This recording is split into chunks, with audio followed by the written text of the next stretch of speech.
안녕하십니까, 여러분. 네, 또 돌아온 승자와 그리고 방아입니다. 안녕하세요. 반갑습니다. 아이고, 뭐, 하루하루가 되게 빨리 흘러가는 것 같으면서도 되게 천천히 흐르는 것 같은 이런 애매한 느낌이에요. 벌써 8월도 거의 이제 뭐 막바지에 와 있고, 이제 곧 9월인데, 이게 되게 빠른 것 같으면서도 약간, 체감상 지금 거의 뭐 11월을 앞두고 있는 그런 기분도 있고 참 재밌는 것 같아요. 오늘 이제 녹화할 거는 저희가 계속해서 미뤄왔고 주력했던 북너먼트 콘텐츠를 또 들고 왔습니다. 저희가 이 북너먼트 콘텐츠는 약간 아픈 손가락처럼 느껴져요. 정말 열심히 준비하고 또 야심차게 준비를 하고 재밌어요. 심지어 녹화하는 것도 재밌는데 약간 조회수가 아쉬운 그런 컨텐츠인 것 같아요. 그래서 매번 아쉽지만 그래도 여지없이 매번 들고 오는 컨텐츠인 것 같습니다. 그래서 오늘 또 이렇게 들고 왔는데 야심차게 또 주제 또 선정해왔죠. 그쵸, 방아님? 네, 그렇죠. 우리 방아님께서 또 주제 선정에 앞서서 또 아이디어도 많이 내주시고 그래서 이번 것도 역시나 재밌는 주제이긴 합니다. 제가 생각했을 땐 그래요. 다른 분들은 어떨지 모르겠지만. 자, 그래서 바로 그냥 오늘의 주제 말씀을 드리자면 요즘 책들이 참 표지나 제목이 점점 상가치를 향해 가고 있는 것 같아요. 네.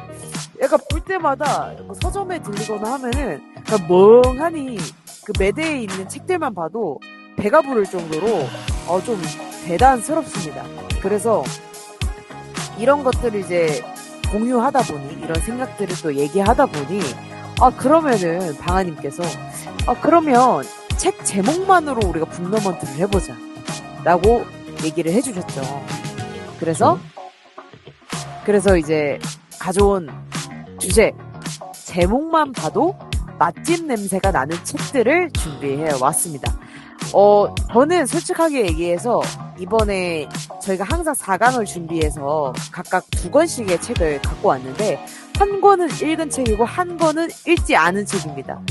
그래서 약간 진짜 리터럴리 제목만 두고 선정한 책이 하나가 있습니다. 그래서 그거에 대해서도 좀 이따 말씀을 드리긴 할 건데 방아님은 선정하신 책들 2권이 다 읽어보신 책이신 거죠? 네. 좋습니다. 그러면 이제 제목 얘기하면서 스리슬쩍 얘기해 주세요. 저는 그 얘기하신 책들 중에 또 읽은 책도 있지만 안 읽은 책도 있거든요. 그래서 한번. 근데 조금 무서워요. 그러니까 한 어떤 게? 권은 최근에 읽고 있는 중인데 다른 한 권은 거의 10년도 전에 읽었던 책이라 가지고 사실 잘 기억이 안 납니다. 저도 마찬. 네. 저도 마찬가지인걸요. 그냥 편하게 얘기해보면 좋을 것 같아요. 네. 자, 그래서 이제 책 제목만 봐도 맛집 냄새가 나는 책들 바로 1라운드부터 들어가 보도록 하겠습니다. 1라운드입니다. 부제목을 선정해 왔어요, 제가. 어쩜 좋니? 맴짓 맛집이라고 해놨습니다. 말 그대로 마음이 찢어지는 그런 느낌. 그러니까 제목만 두고 봤을 때. 예. 뭐 내용은 모르겠어요. 아닐 수도 있죠. 하지만 제목만 이렇게 두고 보면 마음이 아려오는 그런 책들을 선정해 왔습니다. 먼저 승자가 선택한 책은 천년의 사랑 양귀자 작가님의 책이고요. 출판사는 쓰다에서 출판을 하였습니다. 방아님이 선정한 책은 무엇이죠? 제가 선정한 책은 알베르 까미 이방인이고요. 제가 읽은 거는 책세상에서 출판된 책으로 읽었습니다. 좋습니다. 이거는 제가 먼저 얘기를 해도 될까요, 방아님? 아, 그럼요. 좋습니다. 자, 바로 나왔습니다. 제가 읽지 않은 책이에요. 아, 이 책을 사게 된 연유에 대해서 살짝을 얘기를 해보자면, 때는 바야흐로, 이제, 양기재 작가님의 나는 소망한다, 내게 금지된 것들을 이라는 책을 읽었을 무렵이었습니다. 이제, 양기재 작가님의 그 책을 읽고, 제가 완전 푹 빠져버렸어요. 그래서, 나는 양기재 작가님의 책을 몽땅 다 읽어버릴 테야, 라는 허망한 꿈을 안고 참된 꿈을 안고 서점에 갔습니다. 그래서 그 즉시 양기자 작가님을 그 도서 검색하는 컴퓨터 있잖아요. 거기다 딱 치고 나오는 순서대로 책을 다 샀어요. 그래서 그때 샀던 책이 모순, 희망, 그리고 천년의 사랑이었습니다. 근데 여러분들 양기자 작가님 책을 아시는 분들은 아시겠지만 모순은 그렇게 두꺼운 책이 아니에요. 하지만 희망과 천년의 사랑 같은 경우에는 벽돌책이라고 할 수 있을 만큼 되게 두꺼운 책입니다. 그래서 저는 그 세 권의 책을 바리바리 보따리 장수처럼 싸서 집으로 돌아와서 모순부터 읽었어요. 왜냐면 벽돌책은 좀 두려웠거든요. 그때 그때 당시에. 그래서 모순을 읽었는데 너무 재밌는 거예요. 그래서 와 역시 양기자 작가님 갓기자 막 이러면서 이제 희망을 읽어보자 천년의 사랑을 읽어보자 하는 마음을 가지고 읽어보려고 했는데 이게요 여러분 벽돌책 있으신 분들은 다 아실 거예요.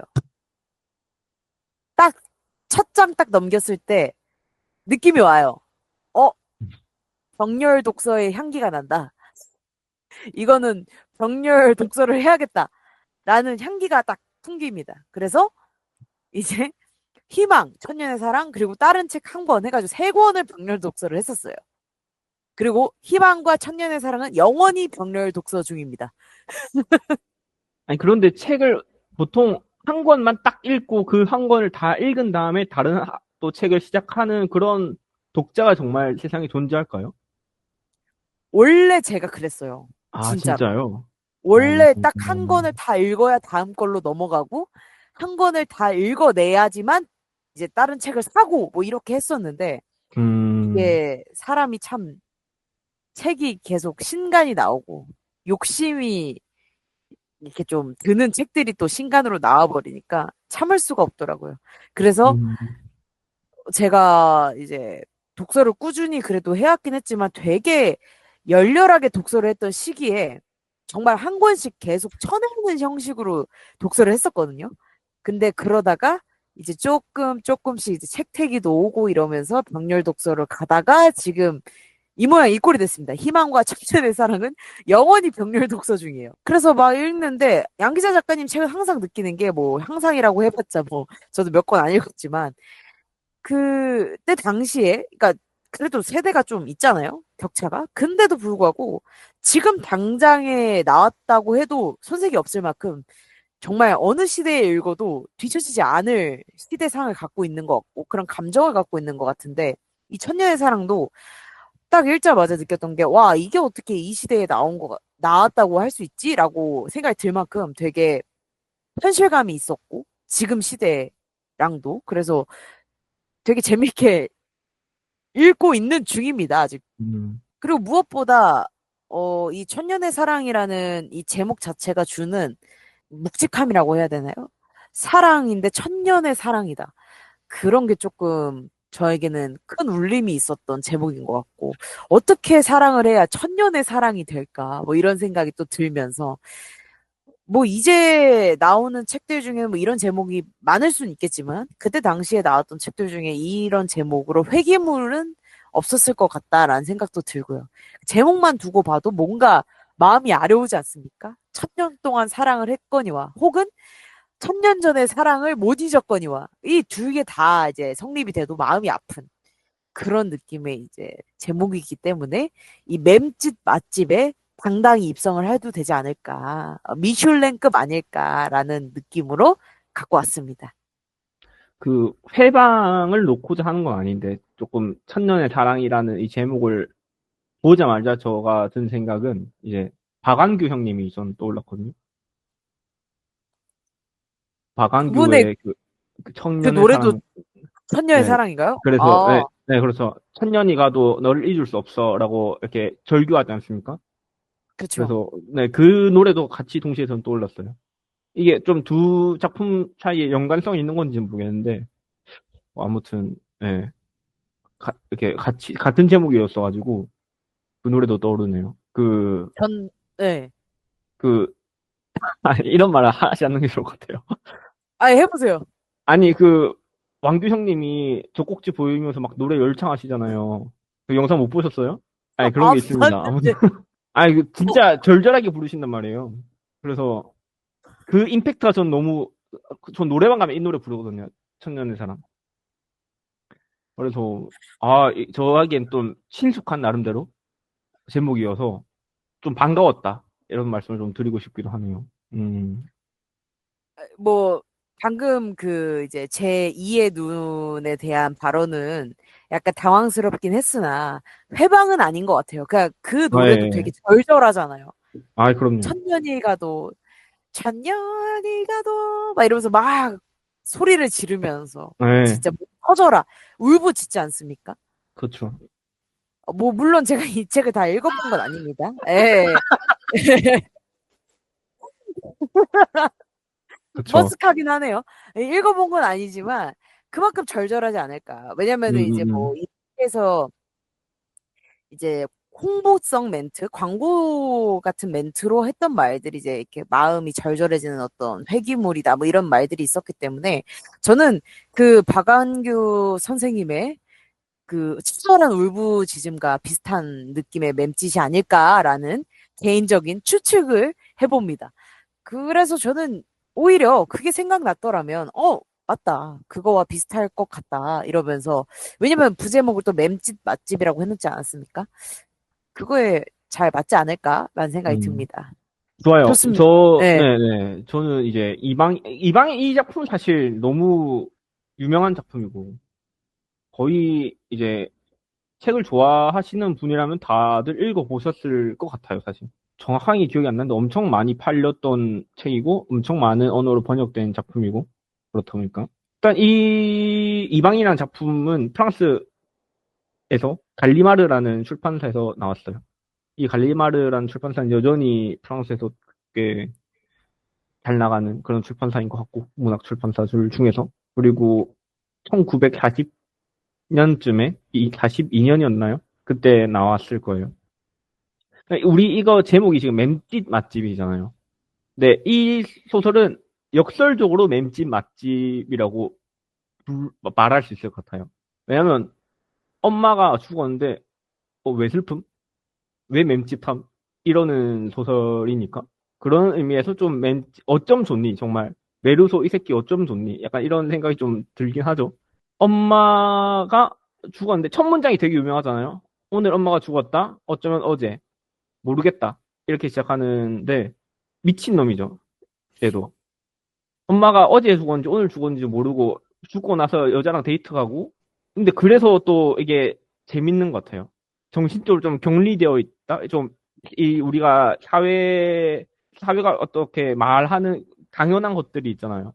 거기서 정말 말 그대로 이방인이란 말처럼 격리되어 있고 그거를 잘 이해하지 못하는 것 같고 받아들이지 못하는 것 같아요. 근데 이제 이 양반이 하는 얘기를 보면 엄마를 사랑하지 않는 것도 아니거든요. 메르소라는 양반이 엄마를 사랑해요. 근데 뭐 별로 슬퍼하는 것 같지도 않고 그러니까 엄마가 죽었는데 이제 뭐 우리나라에서는 좀 그렇지 않지만 그 당시에는 이제 죽은 시신이 있고 그 옆에서 이제 있어요. 메르소가 하룻밤을 보냈는데 거기 이제 양로원 수위라고 하나요? 그런 사람들이 엄마를 한번 보겠느냐 물었는데 아니요 이런단 말이죠. 그래서 그런 점을 보면서 이제 다른 캐릭터들은 얘 좀 마탱이가 같구나 이렇게 느끼고 어딘가 나사 빠진 그런 애가 맞죠 사회 입장에서 보면. 근데 그게 단순히 이제 정신병을 가진 그런 캐릭터는 또 아니거든요. 그렇게 묘사되어 있진 않아요. 되게 말도 잘하고 다만 좀 어딘가 그 도덕관념이 좀 벗어나 있는. 그래서 이 이방인이란 게 프랑스어로 레펑제라고 하잖아요. 이게 외국인이란 뜻도 되고 그냥 모르는 사람, 낯선 사람이란 뜻도 돼요. 네, 이방인이라고 하면은 그 의미가 확실하게 전달 안 되는 것 같은데 이걸 프랑스어로 보면은 더 좀 오는 게 있죠. 이방이라는 것은 약간 우리가 모르는 지방에서 온 사람 이런 뜻이지만 이건 낯선 사람이라고 생각을 하면 이게 어떤 식으로 낯서냐라는 측면에서 우리가 볼 수 있는 점들이 많잖아요. 그러니까 우리와 같지 않은 어떤 문화나 정체성을 가진 사람이 우리 사회에 오면 이 사람들은 되게 이 문화와 격리되어 있었기 때문에 이 인물을 잘 모르기 때문에 어안이 벙벙해지는 그런 경우를 겪게 되는 것 같아요. 마치 저도 지금은 이제 인터넷이 있고 우리가 다양한 국가들이 국경이 열리면서 이런 소통이 되고 하니까 좀 우리가 미리 알 수 있는 것들, 문화적으로도 미리 접한 것들이 있지만, 만약에 우리가 100년 전에, 제가 만약에 100년 전에 뭐, 여기 이 나라에 와 봤다면, 우리랑 정말 다른, 한국 문화랑 정말 다른 이 곳에서 전 완전히, 이게 뭐야? 라고 하겠죠. 근데 전 지금도 이제 우리가 비주라고 하잖아요. 프랑스 사람들이 처음 만났을 때 불법보를 하는 거. 이거 저는 진짜 너무 이상하거든요, 지금도. 이거 할 때마다 약간 조금 불편해요.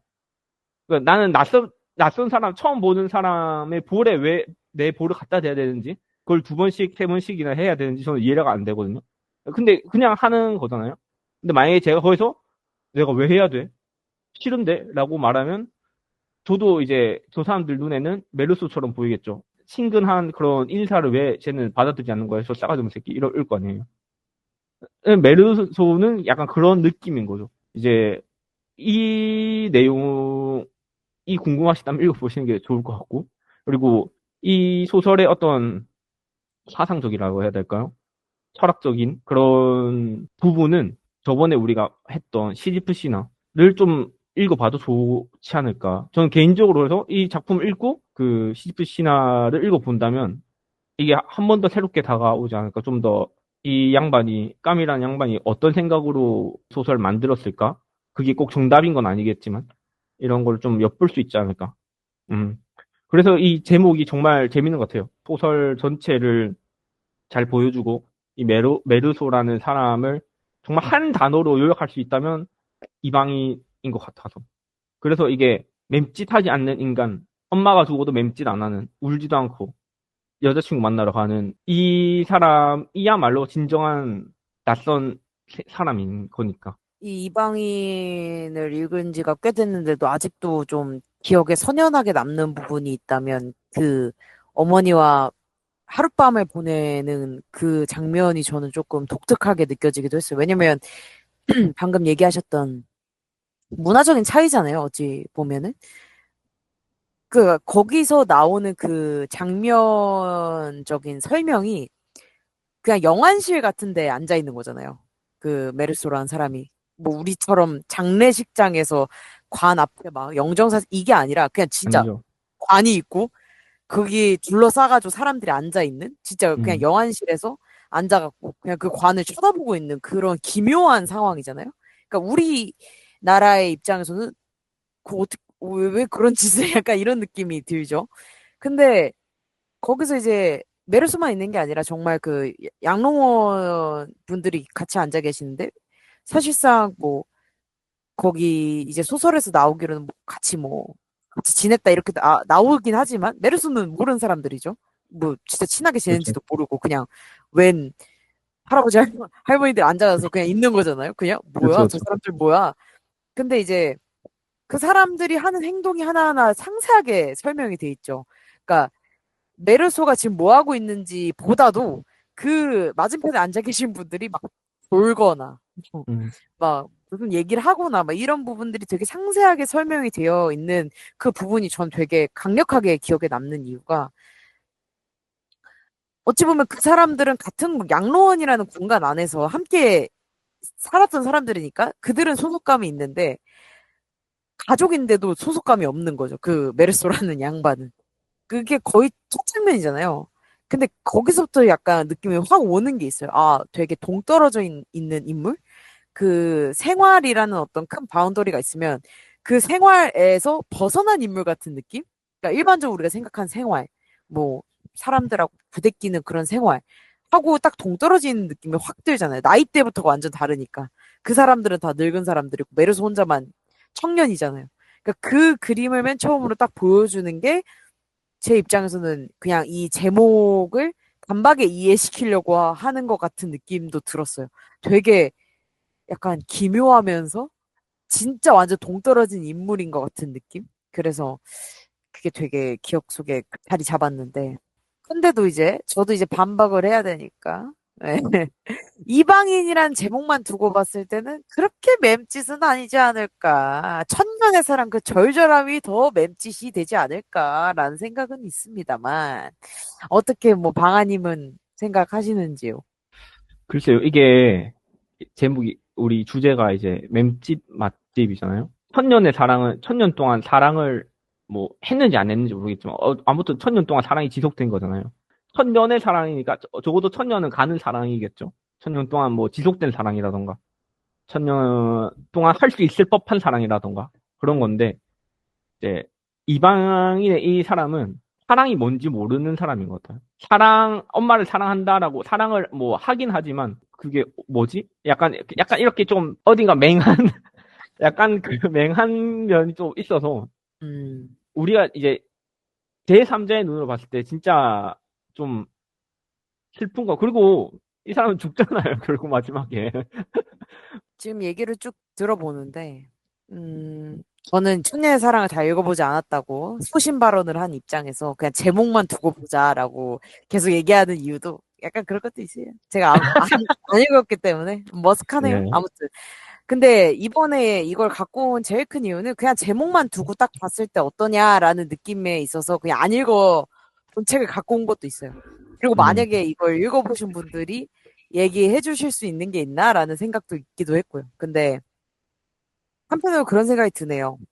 그 천년의 사랑이라는 제목만 두고 봤을 때도 이방인이라는 제목만 두고 봤을 때도 뭐가 더 아려오냐 하면은 천년의 사랑은 많은 사람들이 느끼지 못했을 법한 감정일 수도 있다고 생각이 들어요. 누군가를 좋아하는데 아, 이 사람이 내 천년의 사랑인 것 같다라는 것을 느끼지 않은 사람도 있을 것 같아요. 솔직하게. 음. 근데 이방인이란 감정은 어디서든 느낄 수 있을 거라고 생각이 들거든요. 뭐 예를 들어서 여행만 가도, 그러니까 내 동네가 아닌 다른 동네로 여행만 가도 느껴지는 게 이방인의 감정이 느껴지잖아요. 우와, 이런 동네가 다 있네? 막 이러면서. 심지어 한국 안에서라도. 뭐 해외로 여행을 간다 하면 더 느껴지겠죠? 근데 그 감정이 오롯이 다 좋다는 아니잖아요.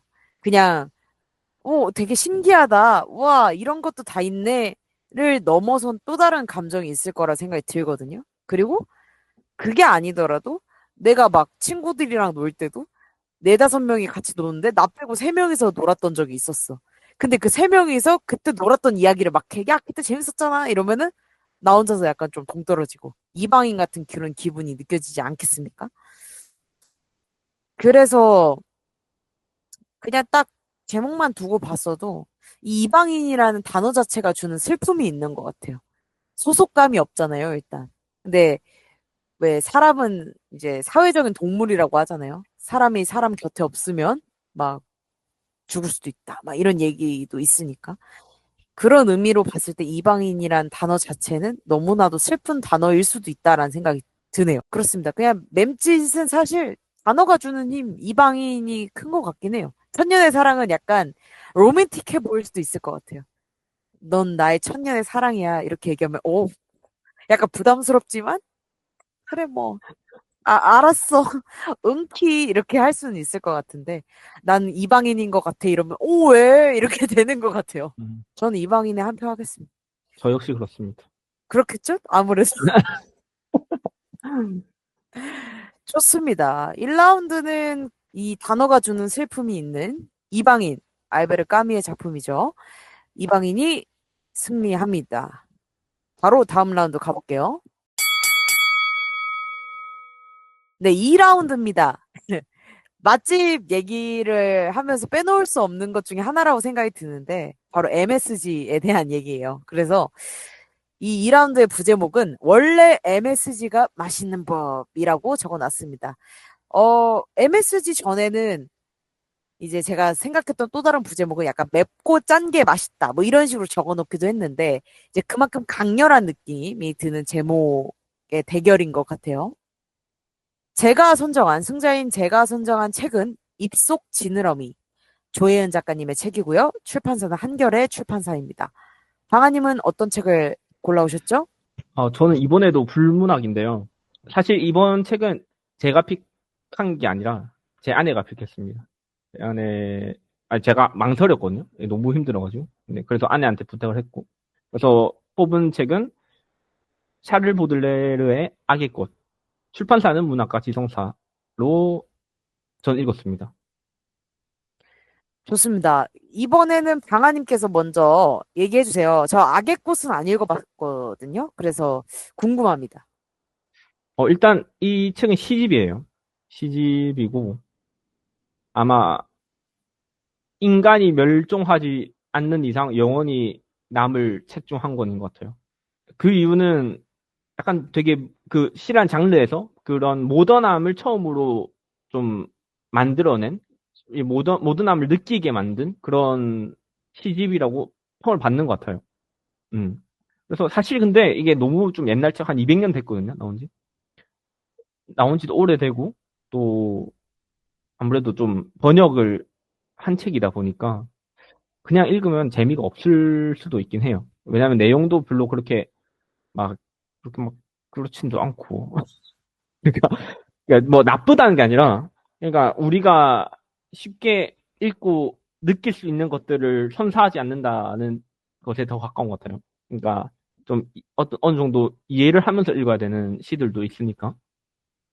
그래서 별로 추천할 만한 책은 아닌 것 같아요, 사실. 그냥 책에 어느 정도 관심을 가지고 좀 읽으시는 분이 아니라 그냥 정말 오락을 목적으로 내가 너무 좀 피곤하고 마음이 쓸쓸한데 좀 책 읽으면서 기분과 내 마음을 좀 다스리고 싶다라는 목적으로 만약에 아기꽃을 읽는다면 별로 도움이 되지 않지 않을까. 별로 안 재밌거든요.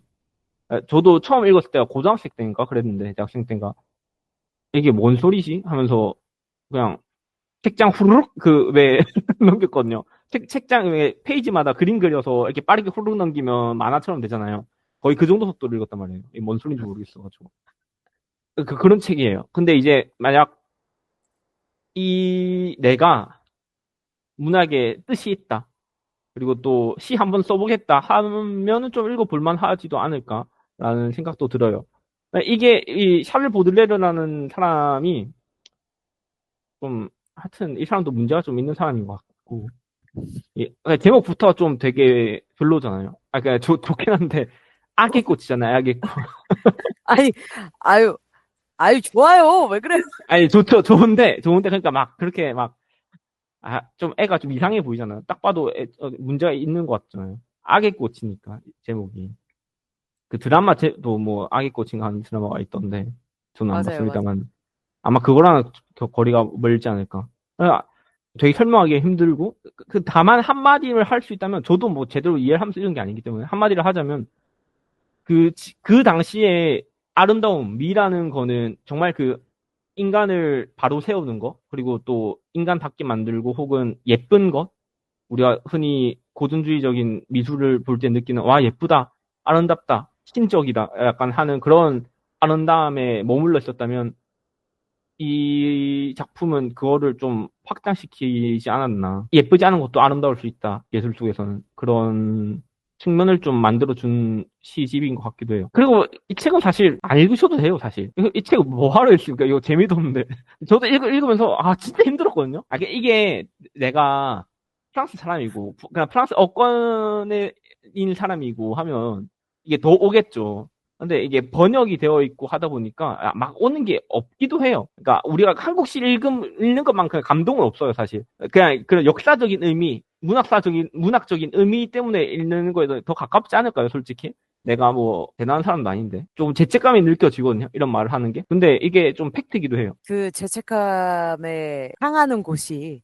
아내분에게도 조금 향해야 되지 않나?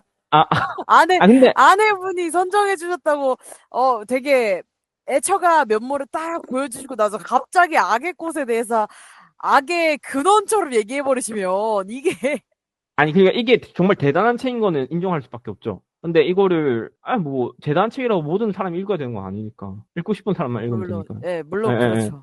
마지막, 뭐, 더 이상 이 책에 대해서 얘기할 건 없는데, 그냥 안 읽어도 돼요. 이거 힘들고, 나쁜 말도 많고, 정서적으로 좋지 않습니다. 그러니까, 금서 판정받고 뭐 그랬겠죠. 괜히 이유가 있는 게 아닌데. 근데 내가 궁금하다. 그럼 읽어보세요.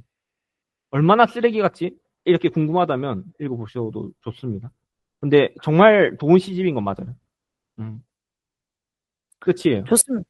예, 좋습니다. 좋습니다. 아유, 약간 그런 분들도 계시잖아요. 이렇게 금서라든가, 이제 약간 왜일지 하는 소설들에 이게 구미가 당기시는 분들이 왕왕 계시잖아요.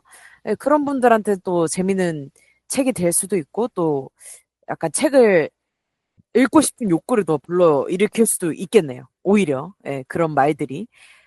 좋습니다.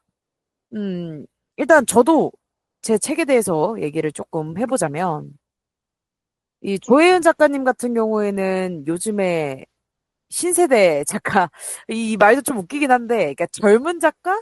예, 그 명맥들 중에서 이제 가부좌를 거의 틀고 계신 분이나 다름없다 생각해요. 요즘에 이제 MZ라고 하시는 분들이 조혜은 작가님의 책을 되게 좋아하시는 분들이 많더라고요. 저도 좋아하고요.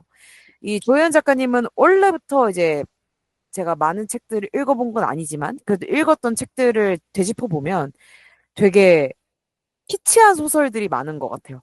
막 테디베어가 살아 막 움직이고 막 이런 키치함. 되게 독특하지만 또 그 안에서 약간의 스릴러도 있고 공포도 있고 호러도 있는 약간 그런 느낌의 책들을 많이 쓰시는 분인 것 같거든요. 제 개인적인 입장에선. 뭐 칵테일 러브 좀비 같은 경우에도 제가 읽었을 때 그런 부분을 많이 느꼈고요. 이 입속 지느러미도 그런 부분이 많이 있는 책이에요. 이 제목처럼 입속 지느러미잖아요. 이 책의 주인공들 중에 하나는 바로 인어입니다. 우리가 그 공주들의 대격돌에서 사람 판정을 받지 못했던 그 인어가 이 책에서도 등장합니다. 이 입속 지느러미라는 제목이 얼마나 잘 어울리는가에 대해서도 잘 어울린다라고 느껴지고 특히 이 입속에 있는 지느러미라고 해놨던 게 저는 킥이라고 생각해요. 그냥 뭐 지느러미 아니면 뭐 이너의 지느러미 뭐 이렇게 해놓은 게 아니라 굳이 입속의 지느러미라고 한 이유가 있거든요. 이 책을 다 읽어보면. 그래서 그런 것도 좀 좋았고 그 모든 내용을 모른 채 이 제목만 두고 봐도 입속의 지느러미라고 했을 때 우리가 단박에 이렇겠구나라고 솔직히 상상은 안 가잖아요. 입속의 지느러미가 어떻게 상상이 갑니까? 그냥 일반적인 물고기들도 입속에 지느러미가 있지는 않잖아요. 그쵸? 근데 이제 그거를 상상하다 보면 한편으로는 조금 뭔가 징그럽기도 해요. 입속에 지느러미가 있다고 상상해 보세요. 약간 으, 에요, 약간 이런 느낌도 있고 또 한편으로는 되게 환상적인 어떠한 형태를 또 떠올리게 만듭니다. 그래서 이 제목이 주는 힘이 이제 모든 책들이 있잖아요. 그래서 그 힘을 또 받는 것 중에 하나가 아닐까, 이 책이. 입속의 지느러미? 입속 지느러미? 뭘까? 대체 뭘까? 이러면서 책을 펼쳐보게 되면 그 책이 되게 맵고 짜요. MSG가 팍팍 들어가 있습니다. 그래서 진짜 후루룩 읽게 되는? 뭐 악의 꽃 후루룩 읽으셨다고 했잖아요. 다른 의미로 후루룩 읽게 되는 그런 느낌인 것 같아요. 예.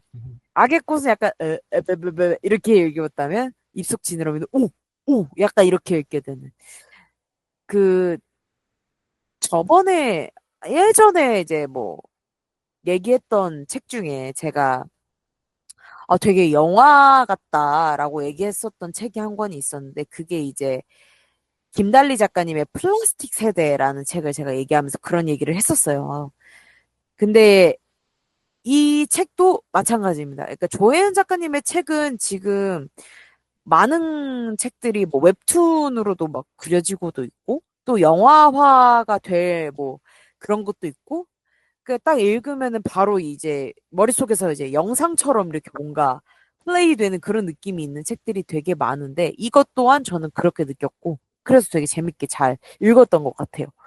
그 그래서 아기 저는 꽃을 읽으면 네. 머릿속에 이제 악이 들어와서 머리가 혼란해져요. 이게 읽지 마세요. 그러면은 그냥 입속 지드러미가 이기는 거 아니에요? 안 읽어야 되면은 읽으면 재밌는 책이 그래도 낫지 아니, 않겠어요? 진짜 재미는 없어요. 이렇게 말씀드릴 수 있을 것 같아요. 진짜 재미는 없어요, 아기 꽃은. 그럼 악의 꽃 비켜. 아니, 근데, 악의 꽃 비켜. 이게 대단합니다, 그래도. 대단해요.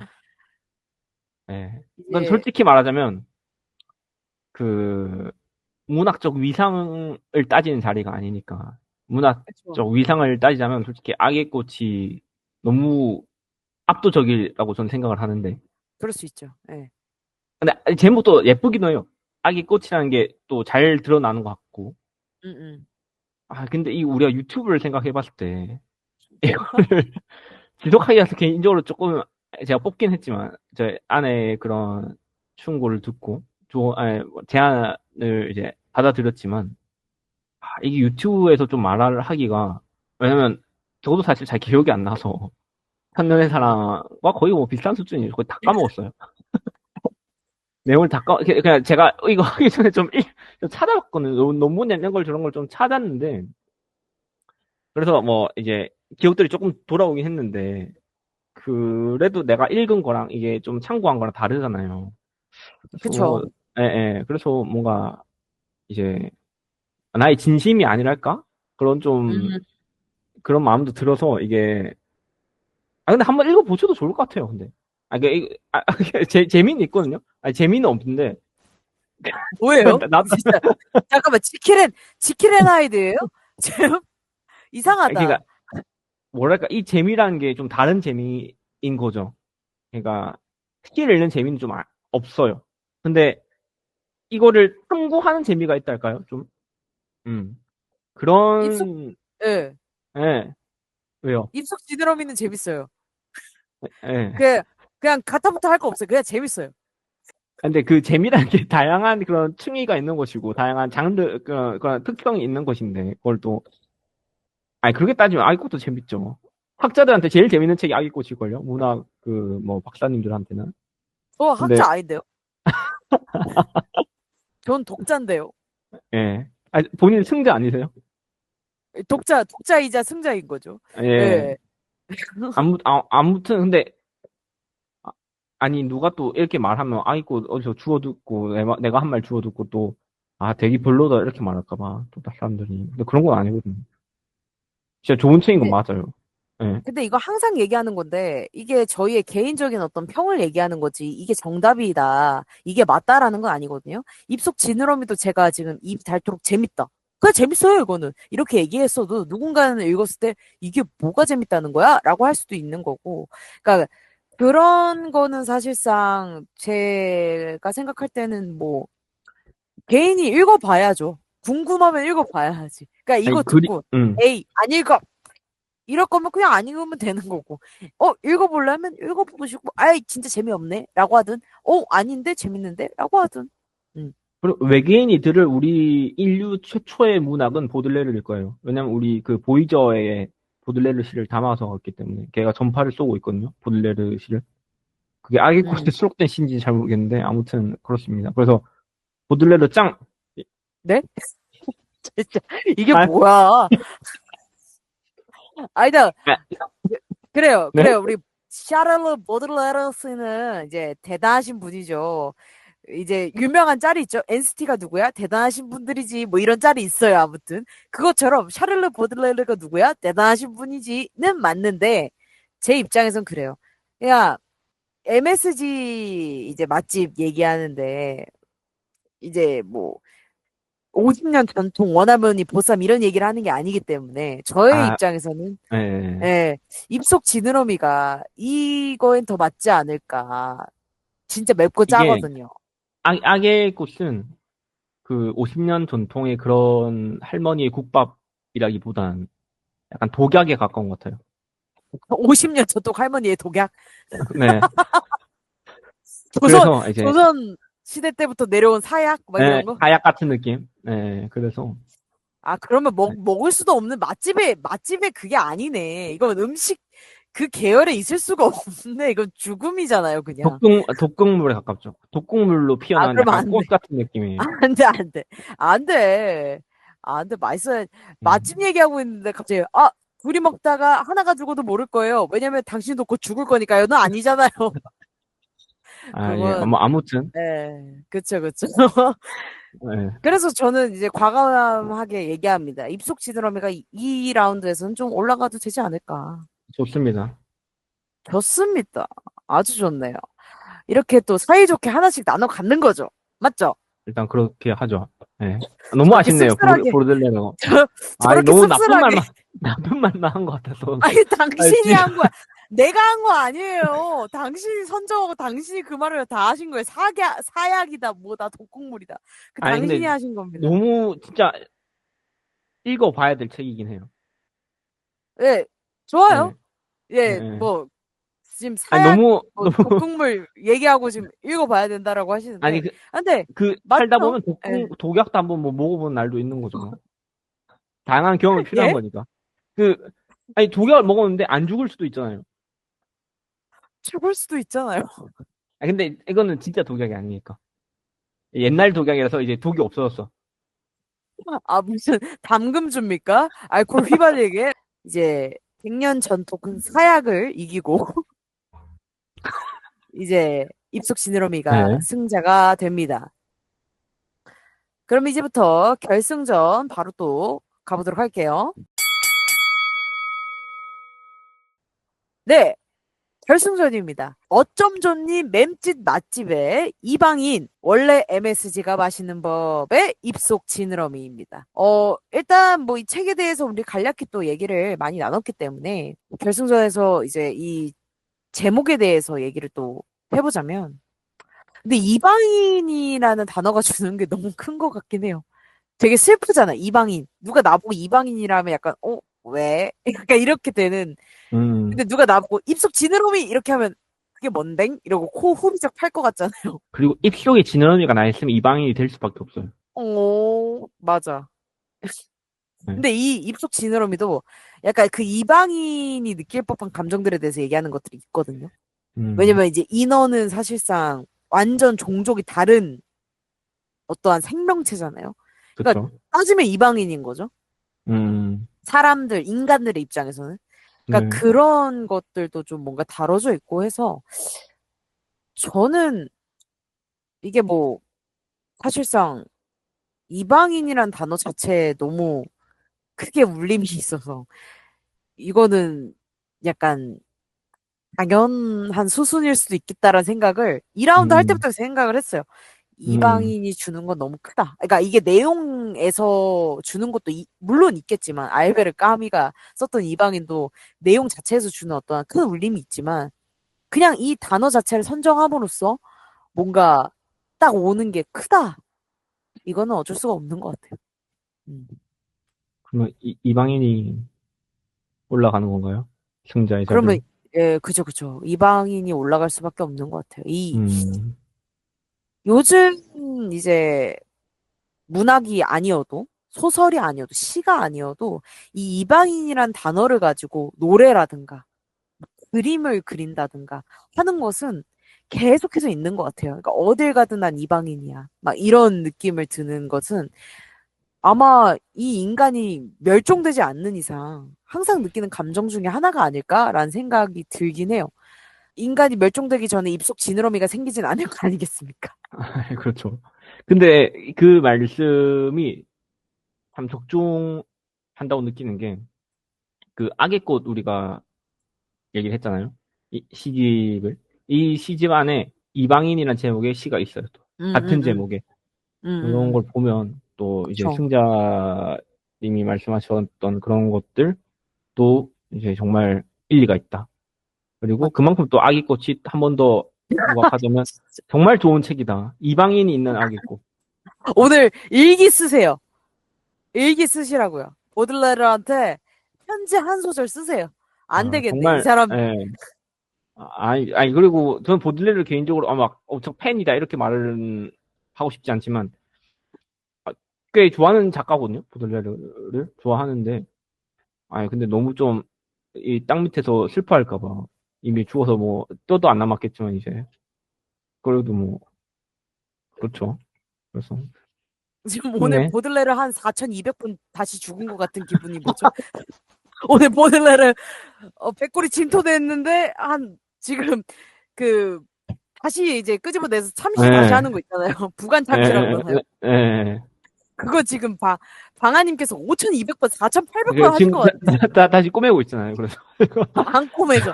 이미 난도질 당했어 보들레르는. 내가 보들레르였잖아? 꿈속에 찾아간다? 앉아봐. 이러면서. 야, 뱀술 따라봐. 뱀술 따라봐. 뭐, 예나 지금이나 공통적으로 사람들이 느낄 법한 감정에 대해서 얘기하는 책들은 항상 스테디셀러처럼 뭔가 계속해서 명맥을 이어오는 것 같아요. 그래서 이제 알베르 까미의 우리 이방인이란 책이 또 이번 북너머 때도 당당한 승자가 되지 않았나라고 생각이 듭니다. 오늘 또 소개해드린 책이 무려 4권이에요. 뭐 천년의 사랑, 이방인, 그리고 입속 지느러미, 눈물의 아, 악의 꽃, 왜 웃으시죠? 눈물의 악의 꽃까지 예. 이렇게 총 4권을 또 저희가 추천을 또 드렸는데, 저도 천년의 사랑은 또 열심히 읽어보는 걸로 또 이 방송을 녹음하면서 스스로 약속을 하게 되고, 악의 꽃도 이게 명맥이 이어지는데 이유가 있지 않겠습니까? 또 보이저 모호에 또 쏴지면 이유가 있지 않겠습니까? 그래서 또 그런 이유 한번 또 찾아가 보시면 괜찮으시겠죠? 아무튼 그렇습니다. 오늘 또 신명나게 또 대화를 했는데 아 고생 많으셨어요, 방아님. 아이, 뭐, 보들레르가 다 했죠, 고생. 매번 이제 영광을 이제 아, 타인한테 그럼요. 돌리시는데 이제 보들레르가 고생한 정도가 아니라 구간 참시를 당했기 때문에 오늘의 이 영상의 영광은 모두 보들레르에게 가는 게 맞지 않을까라는 생각이 들긴 합니다. 인정합니다. 좋습니다. 오늘도 이렇게 재밌게 또 녹음을 마쳤고 또 다음 회차도 재밌는 거 저희가 또 들고 올 테니까요. 모쪼록 많이들 기대해 주시면 감사드리겠고요. 남은 8월도 저희 또 잘 구독자분들도 그렇고 승자와 방아도 잘 지낼 수 있기를 또 다시 한번 바라면서 다음 주에 또 만나요. 안녕. 안녕하세요.